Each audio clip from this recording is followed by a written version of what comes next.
जय श्री राम, राधे राधे, जय श्री कृष्णा। श्री जी चैनल में आप सभी श्रोताओं और सखियों का हार्दिक अभिनंदन है। पिछले पार्ट में हमने जाना था कि विश्वामित्र मुनि प्रभु राम और उनके भाइयों को लेने के लिए आते हैं।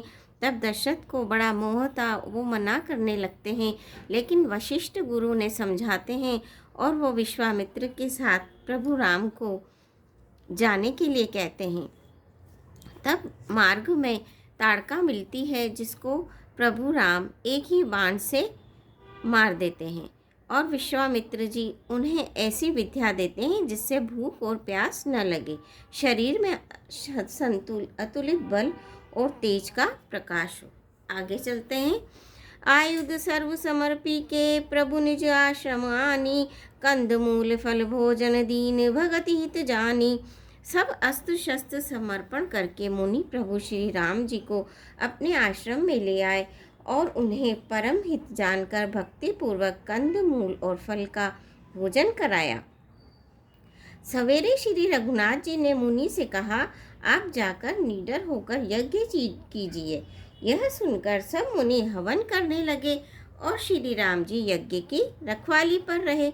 यह समाचार सुनकर मुनियों का शत्रु क्रोधी राक्षस मारीच अपनी सहायकों को लेकर दौड़ा। श्री राम जी बिना फल वाला बाण उसको मारा, जिससे वह 100 योजन के विस्तार वाले समुद्र के पार जा गिरा। फिर सुबाहु को अग्नि बाण मारा। इधर छोटे भाई लक्ष्मण जी ने राक्षसों की सेना का संहार कर डाला।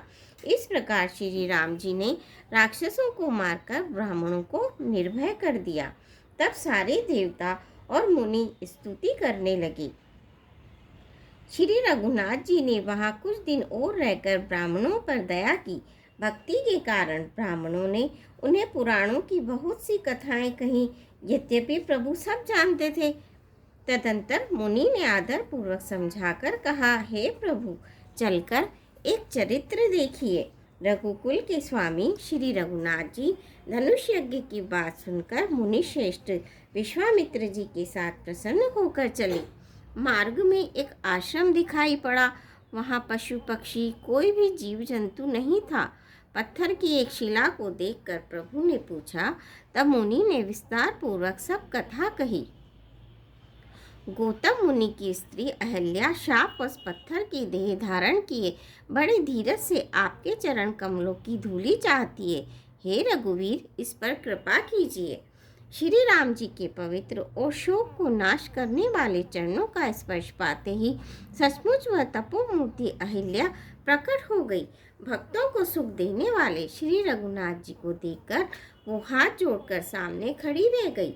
अत्यंत प्रेम के कारण वह अधीर हो गई। उसका शरीर पुलकित हो उठा। मुख से वचन कहने में नहीं आते थे।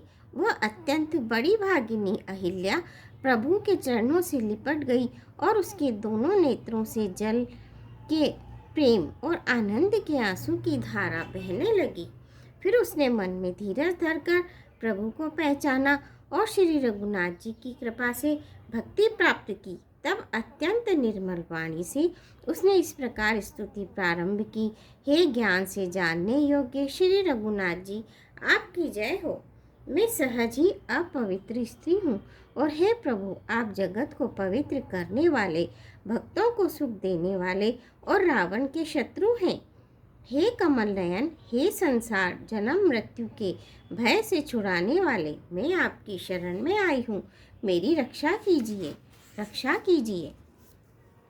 मुनि ने जो मुझे श्राप दिया सो बहुत ही अच्छा किया। मैं उसे अत्यंत अनुग्रह मानती हूँ कि जिसके कारण मैंने संसार से छुड़ाने वाले श्री हरि आपको नेत्र भरकर देखा। इसी आपके दर्शन को शंकर जी सबसे बड़ा लाभ समझते हैं। हे प्रभु, मैं बुद्धि की बड़ी भोली हूँ। मेरी एक विनती है, हे नाथ, मैं और कोई वर नहीं मांगती, केवल यही चाहती हूँ कि मेरा मन रूपी भाग आपके चरण कमल की रस के प्रेम रूपी रस का सदा पान करता रहे। जिस चरणों से परम पवित्र देव नदी गंगा जी प्रकट हुई, जिन्हें शिवजी ने सिर पर धारण किया और जिन चरण कमलों को ब्रह्मा जी पूजते हैं, कृपालु हरि आपने उन्हीं को मेरे सिर पर रखा।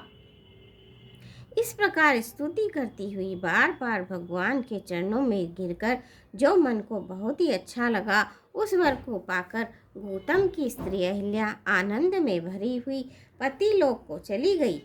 अस प्रभु दीन बंधु हरि कारण रहित दयाल, तुलसीदास सठते ही भजू छाड़ी कपट जंजाल, सियापति रामचंद्र की जय, पवन पुत्र हनुमान की जय, मंगल भवनीय मंगल हारी, दबौ सुदशरथ अजर बिहारी, दीन दयाल विरद संभारी, हरौ नाथ मम संकट भारी। श्रोताओं, आज के लिए बस इतना ही। कल आपसे फिर भेंट होगी। आपसे आशा है मेरे चैनल को सब्सक्राइब करेंगे, वीडियो को लाइक करेंगे, शेयर करेंगे। धन्यवाद।